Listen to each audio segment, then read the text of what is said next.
Welcome to the review of Unit 10, Kimchi Drama. So, you're probably well aware of this situation, but we're going to give you a quick recap of what happened.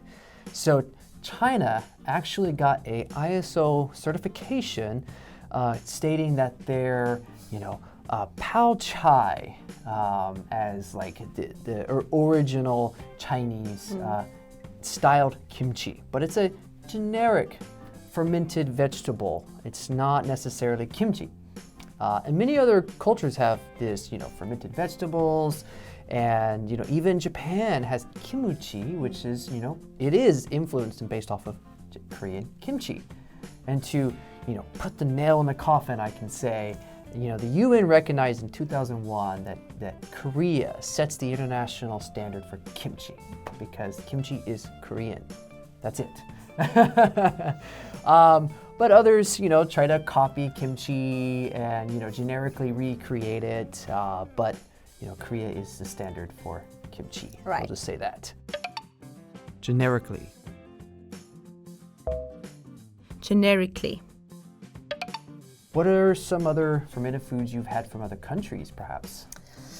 I have had kimchi.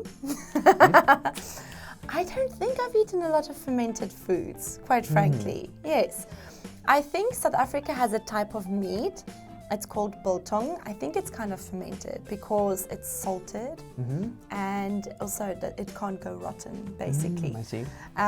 In a way, it's kind of fermented, but I think not 100% the same. I feel like I should know at least maybe one thing from European or American culture, but I thought of pickled things. Yeah. So I know pickling, at least traditionally in some ways, if my grandmother didn't have vinegar, which is the strong acid they use, she would use a lot of salt, which would be fermenting. Yes. So not just for cucumbers, which becomes pickle. I can think of like some kind of sauerkraut from like German influence. Right. Or relish in America. I think it is a little more fermented. Yeah. Don't quote me on that, I'm not sure. I do know there's some countries who also ferment fish, but obviously I've never tried that before because it sounds disgusting. But that's a big thing in lots of Northern European countries. They have the fermented herring or something, I think, or shark. I think shark is the Iceland one. Yes. Yeah. So I do know that, obviously never eaten it. Right. I don't think I would want to because it smells. Thank you. All right. Well, that's it for the review section, and we'll see you on the next one.